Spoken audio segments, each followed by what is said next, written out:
is a new year of a multi-year historiography series that I remember when we started. It's been more than 10 years now that we've been doing it 3 times a year or so.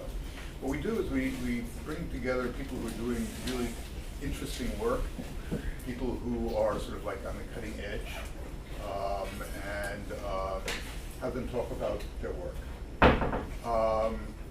I remember when I started graduate school, there was this attitude of why do you want to study Ottoman history if you're going to be a modern Arabist?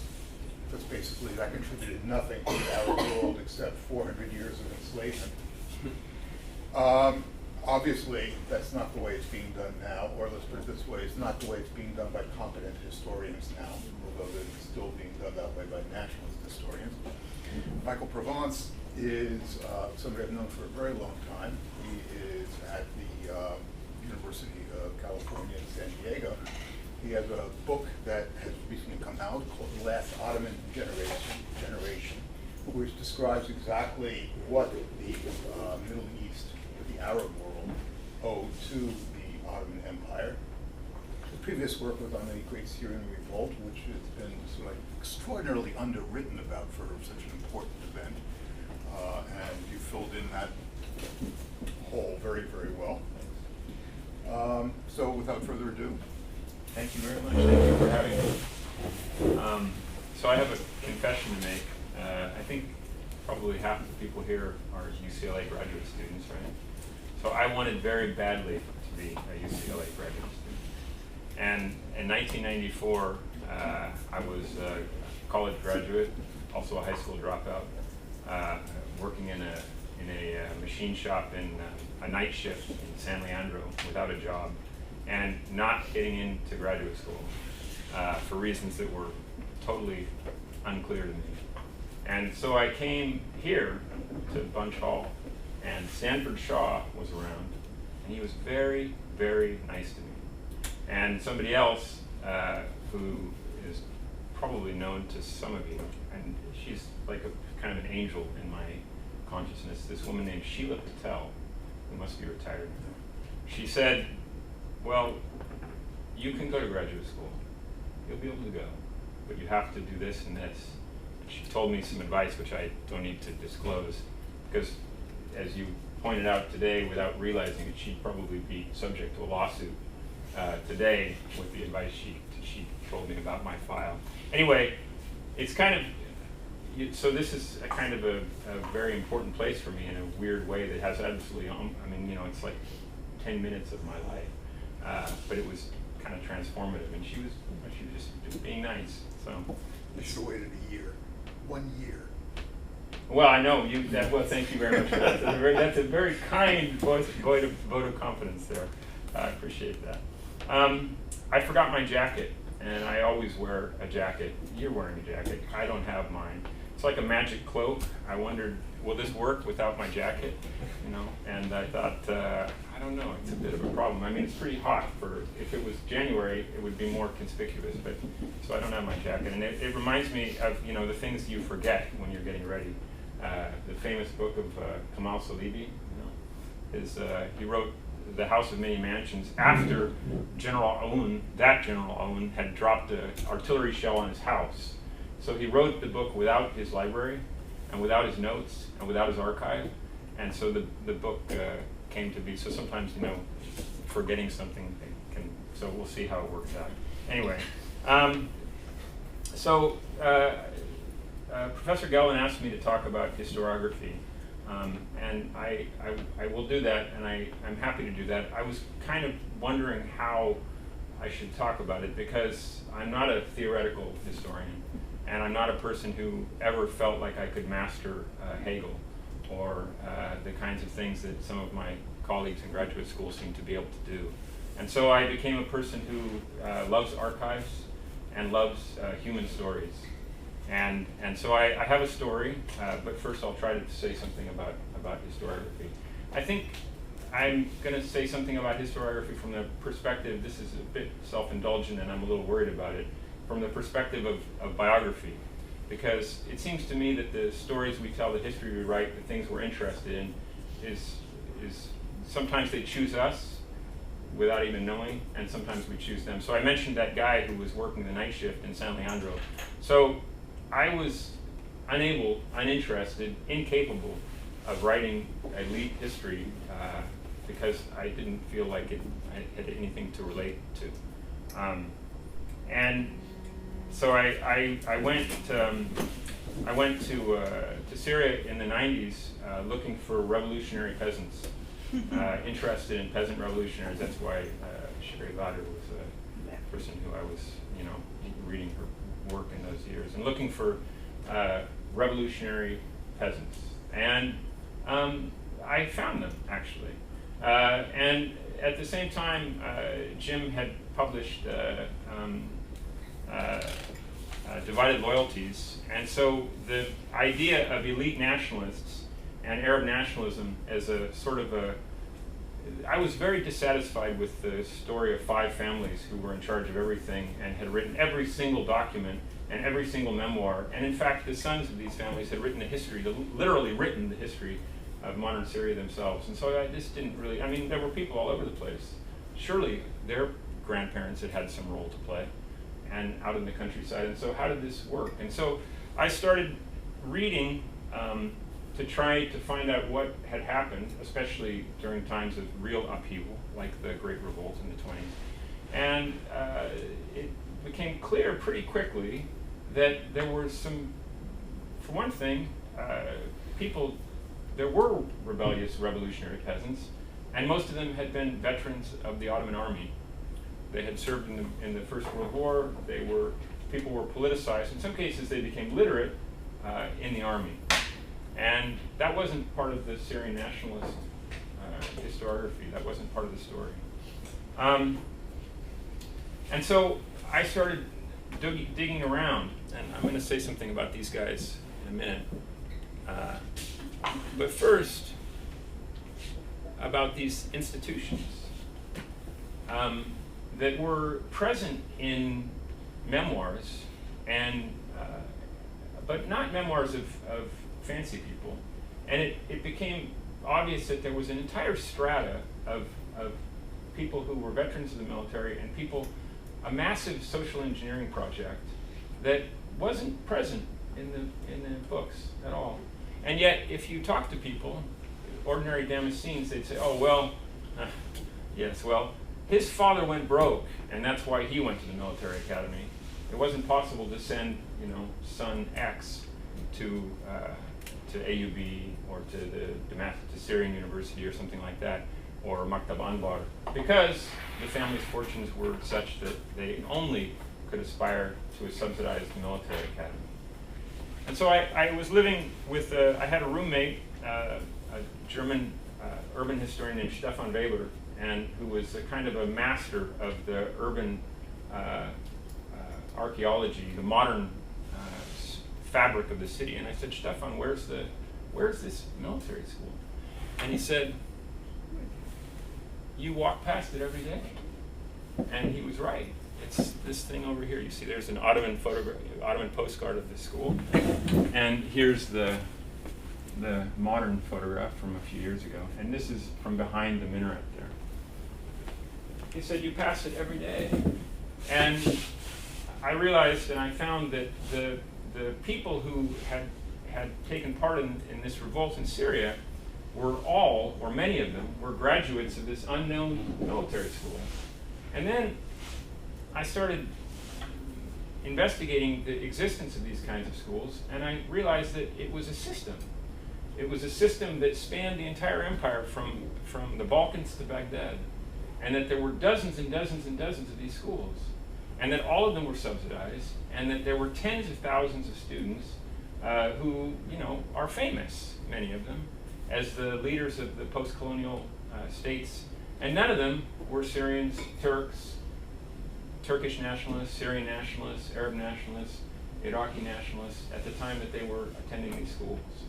So the nationalist historiography of the separate post-colonial mandate nation states disavowed the existence of such people and a group of people, and the entire experience, actually, of what we can call Ottoman modernity And so this seemed unsatisfactory, that there was no understanding or coverage of this kind of, this world really, this lost world.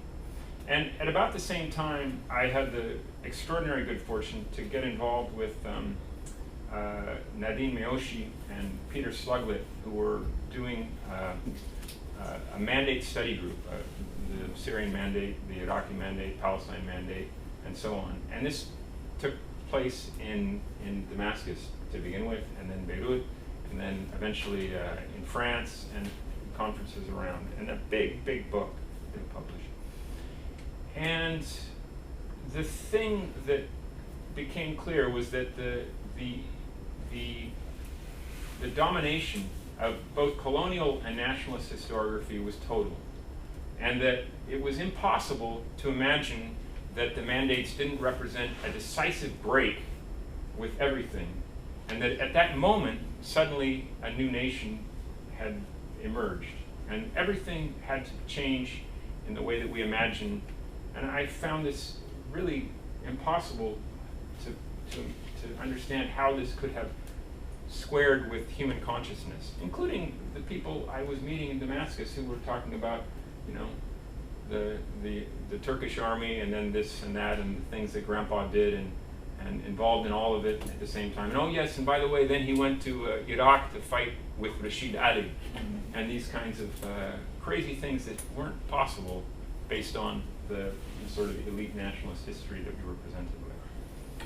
So it came to seem to me that the colonial historiography was deeply invested in the separateness, the uniqueness of the post-colonial, of what became of the colonial state, and the nationalist historiography was equally invested and implicated in this kind of totalizing story.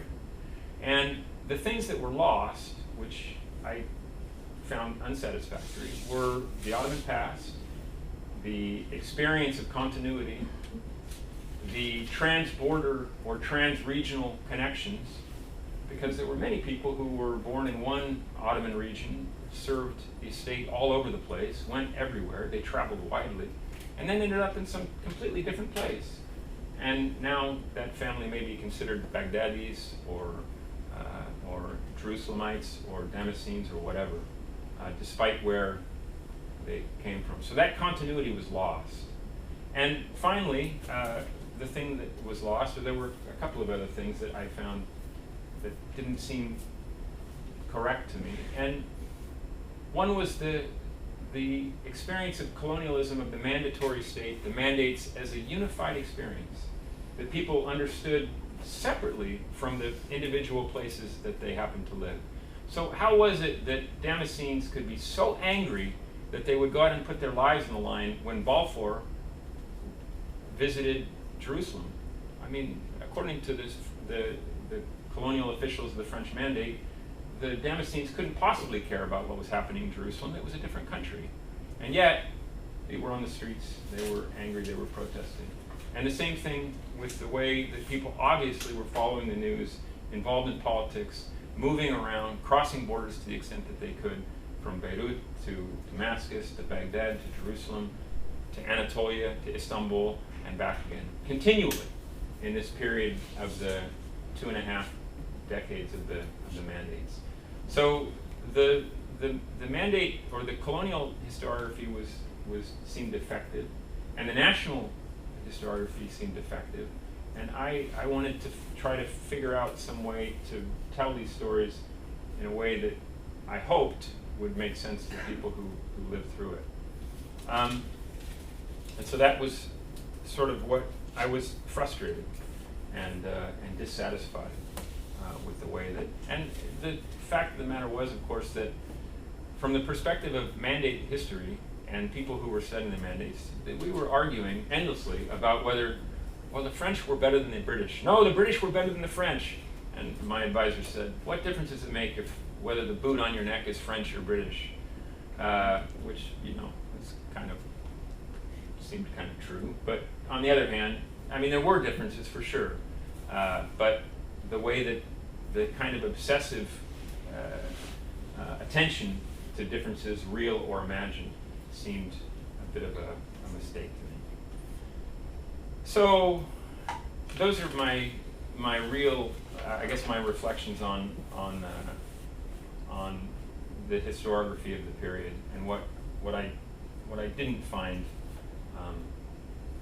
acceptable or useful. The contingency of war and the colonial structures, and how these things came to seem, or came to be claimed as durable, permanent, and timeless, really. And that the only language, it came to seem that because of this colonial experience, that the language of nationalism became the only language of self-representation for the people of the region. And we talked a little bit about this earlier. Anyway, I can come back to those things. Nobody went to the League of Nations, and nobody was discussing or talking about the things that drew the colonial states, the mandatory states, together in the period of the 90s and 2000s in terms of the mandatory states and the structure of the region. I remember I asked some of my teachers, and they said, no, we didn't go to Geneva. But in fact, it was the case that the Permanent Mandates Commission minutes, which are the debates about Palestine, about Syria, about Lebanon, about Iraq, they were published. And they're in every library of every major research university in the world. And so ignoring, I mean, this was an example to me that nobody was interested in or paying any attention to the League of Nations itself, which had legitimated, made possible these structures that existed and that were really the origin point of the modern region. So nowadays, it's the case that people are studying the League of Nations as an institution, but mostly from the perspective of international history, and less from a perspective of the Middle East itself and the regional. And I think this is unfortunate. I hope that, well, I mean, there have been people recently who have made long and useful trips to Geneva and to use the League of Nations archives. So this is a positive development that I think is a good thing. So let me get to the stories that I wanted to talk about here. So I love this picture. And of course, does anybody have any idea what's depicted here? I mean, we could, if we went to the flea market or the swap meet or something, we could find a picture like this of a family in anywhere, really. Los Angeles, Paris, Berlin, Frankfurt, you name it. So of course it's Baba and his sons, his 3 sons, and it's Hilmi. Hilmi is Baba, that's his name. He is not Hilmi Bey, but his sons will be, which is to say, he is a beneficiary of the modern and modernizing state. And so we could find a picture like this of a guy in coveralls, not with a pitchfork, but you get the idea. And his sons, who might be dressed in the uniform of the state school system that they had been beneficiaries of, whether it was in Europe or North America or many independent states of the late 19th and early 20th century. So it's Hilmi, and it's his sons, Yassin, Daoud, and Taha. Daoud, I think, was the oldest, although in this picture it looks like Yassin is the oldest based on his medals. So Hilmi was a Mukhtar in Baghdad. And I have another photograph here of another guy. Let's see. I thought I put these in the order I wanted them. Did I mess up? I did mess up, didn't I? How about this guy? Does anybody recognize him? No. How about this one? Oh, where is he? That's a good guess. How about this guy? Does anybody recognize him? Yeah. Yeah. So these people are, I have them out of the order I want them. So Hilme, and I'm speculating, because for me, history is mostly about imagination. Can we make it up? Yeah, okay. Hilme, sorry? You just confirmed everything that he thinks. Oh, the sociologists are wagging their fingers already, huh? So Hilme, you know, he was a neighborhood headman, the Mukhtar in a neighborhood in Baghdad. Could he write and read? Maybe a little, you know, enough to like, and he certainly had a stamp that he would use on the documents that would need to come through the Mukhtar's office. But what he did know, for sure, was that the modernizing state had benefits that his sons could take advantage of. That he could get them into those new Ottoman schools, those new free state schools, and that their horizons, their future, their possibilities would be far greater than being a semi-literate Mukhtar in a Baghdad neighborhood. And so all three of them went through first the Ottoman middle school system, first the primary school system, and then the middle school system, which was like I said, a military school, the Askari, the Rushdiya Askari in Baghdad. And every other Ottoman provincial capital had this same system.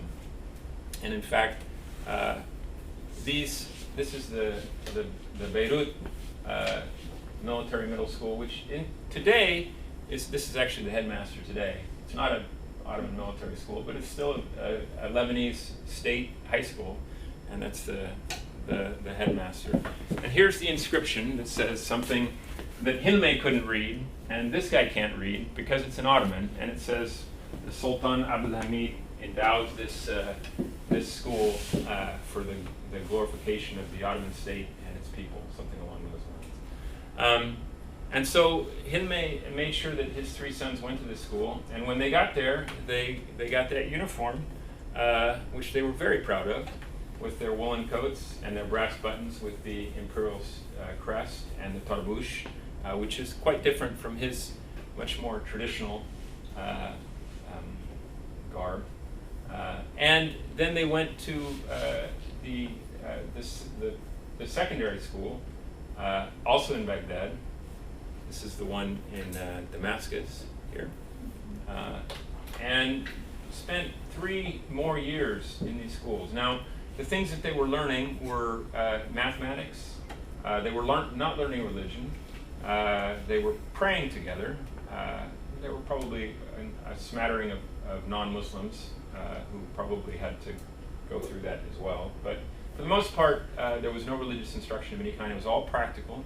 It was based on, for the most part, the Prussian military academy, the Prussian cadet system in Germany, and which was considered by most modernizing states to be the most advanced military. It's also the origin point of our American research university, for that matter, the German university system of the 19th and early 20th century. In any case, they were learning mathematics, languages, French, in their case, German, Ottoman, Arabic, map reading, geometry, for artillery calculations and so on, and things along these lines. A modern, technocratic, technological education. And after 3 additional years in this secondary school, all 3 of Hilme's sons were sent onward. This is a photograph from the Damascus military school. That's what it says down here, Sham al-Sharif. Where they went to the Harbiya, the Ottoman military academy in Istanbul.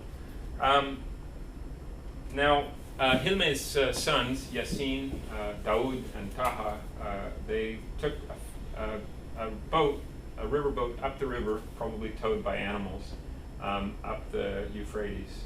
And then when they got to Mosul, they walked to Aleppo, or rode donkeys. Probably they walked. It took about a month.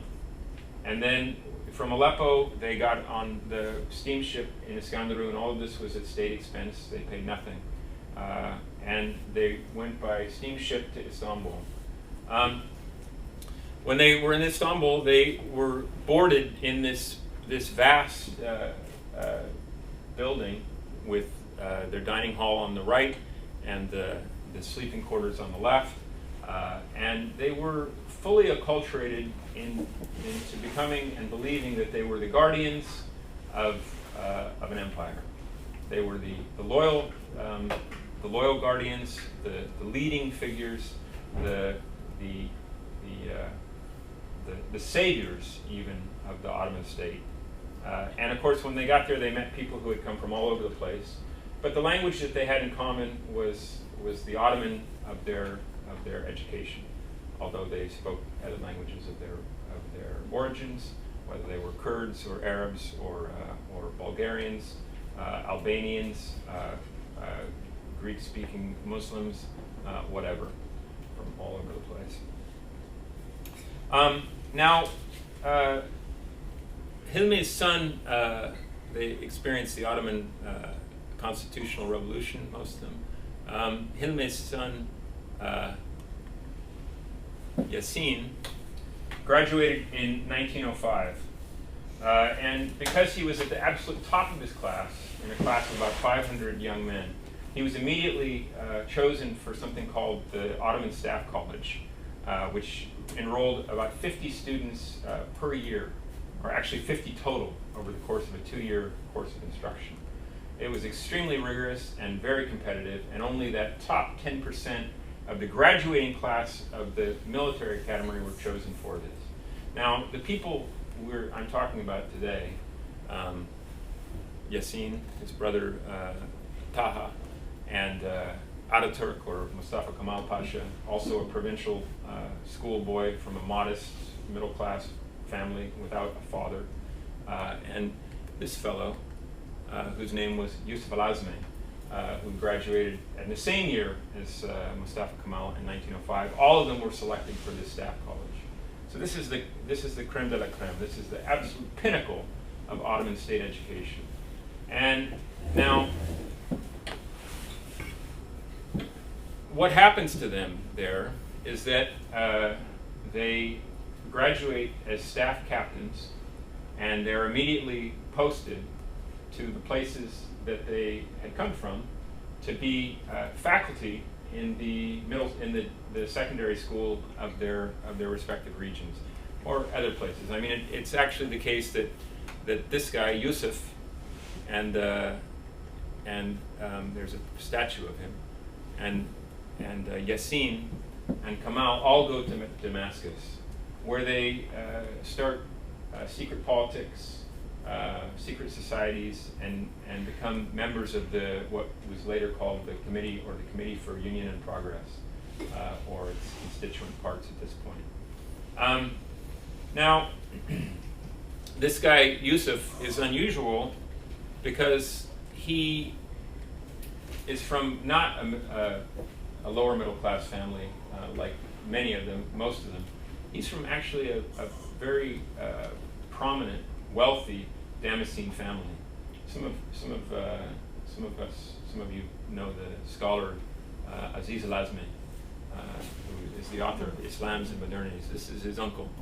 And Yusuf Al-Azmi, so he's from a wealthy family, and so he is selected. I'm not suggesting it was patronage, but he immediately went to Berlin, where he became a student in the Kriegsakademie, the Prussian military academy, for more education in Berlin for a further couple of years. Now, I'm getting ready to kind of conclude here, and the final thing that I want to say about these three young men who I've selected is that all of them become, we can say, rhetorically speaking, on some level, the fathers of their nations: Iraq, Syria, and Turkey. And yet, none of them wanted this job. None of them sought this job. All of them were protectors of this empire and elite Ottoman officers raised up from, in some cases, the most modest of circumstances to be the leading generals of the First World War. All of them were fought with distinction during the course of the First World War. And by the end of the war, all of them were senior officers, mostly on the Palestine front. Yusuf al-Azmi is especially interesting because he's the first to die as the chief of staff of the Faisali army in 1920 in Syria, when General Gouraud's forces come east from Beirut in July of 1920, and he is the person who, along with Yassin, actually, who is he's the Minister of Defense, and Yassin was the Chief of Staff of the army. And they are the people who tell King Faisal, or Prince Faisal of Syria, you have to defend, we've got to fight the French. We have to fight them, we have to continue fighting them. We have to do what's happening in Istanbul and Anatolia. We have to fight them, because if we don't fight them, we don't have a chance.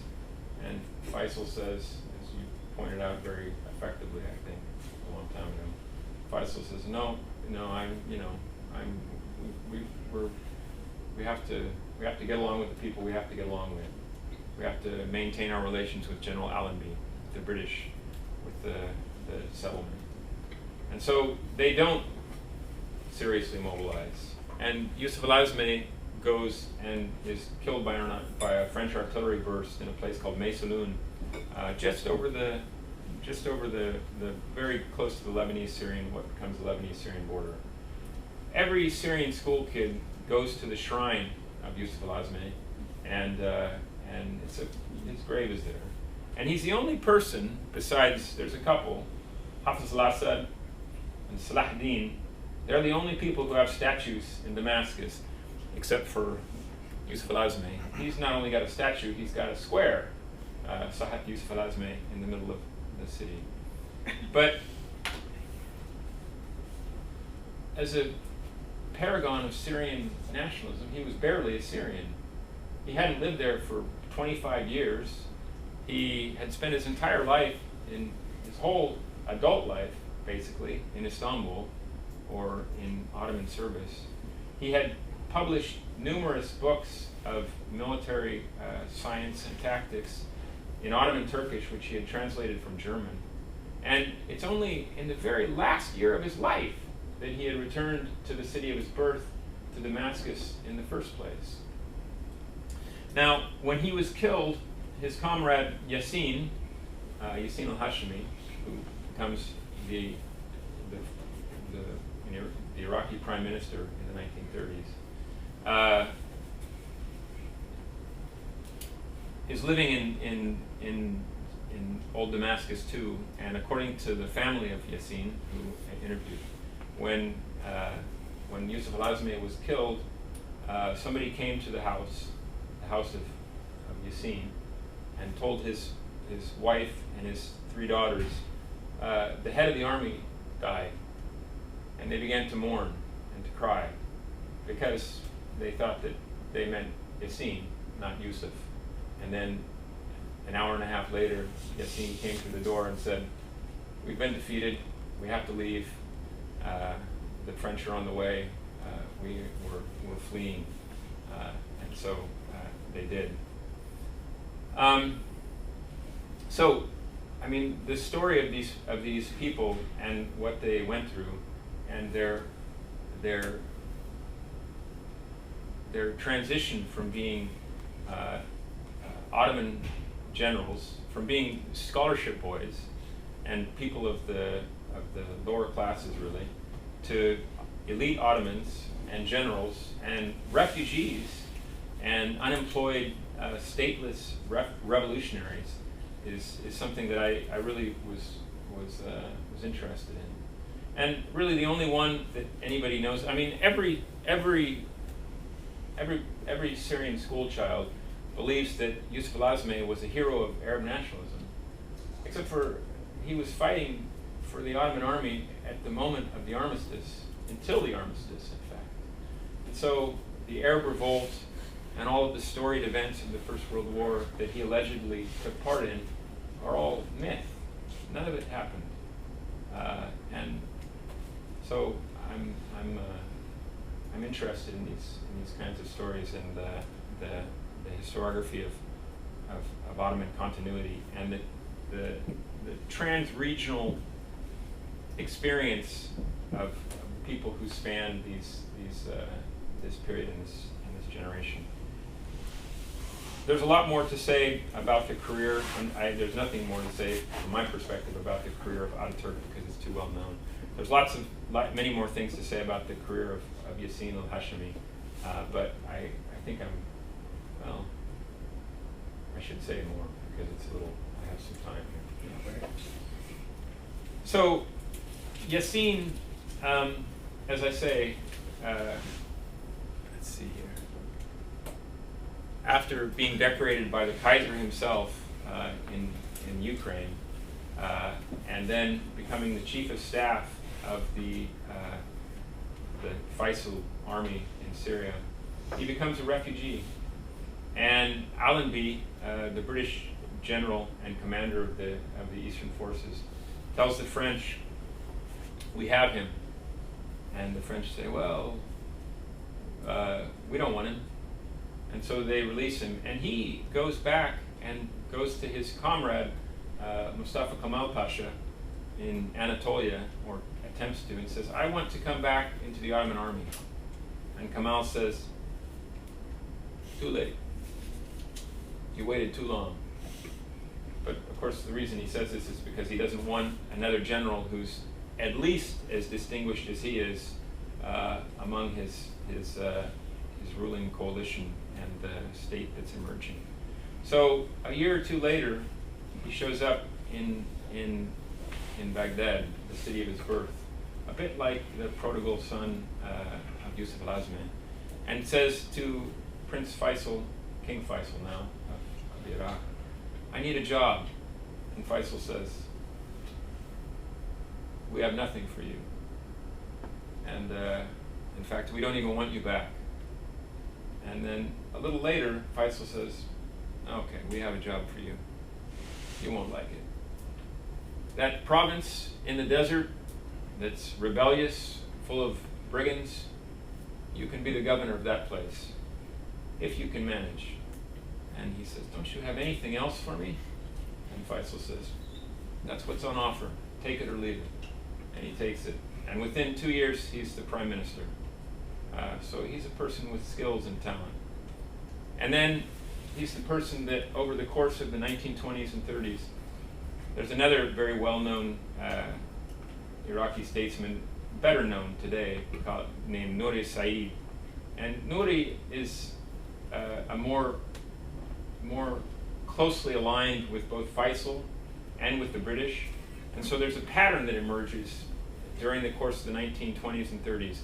When Faisal and the British need a treaty or a document or a constitution, they appoint Nouri, and when they need the legitimacy and the popular consent of the Iraqi public, he appoints Yassin. So Yassin becomes the prime minister, and Nouri is prime minister, Yassin is prime minister, Nouri is prime minister, Yassin is prime minister.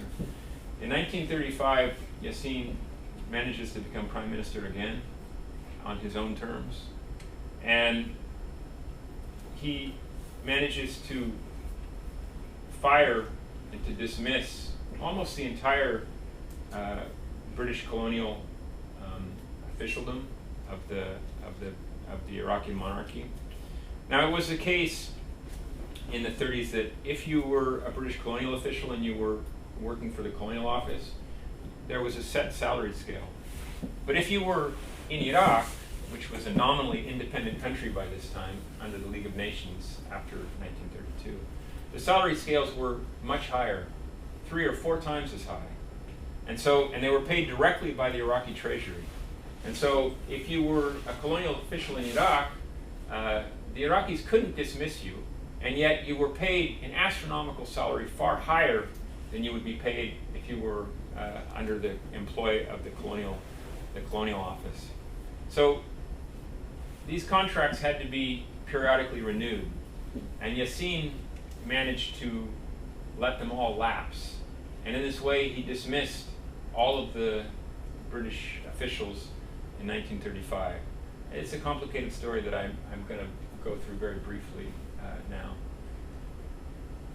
At this time, after dispensing with most of the British colonial officials, including a person named Kinahan Cornwallis, who I'm going to write about later, hopefully, whose fingerprints are on everything, and the Great Palestine Revolt at precisely the same moment, Yassine is overthrown.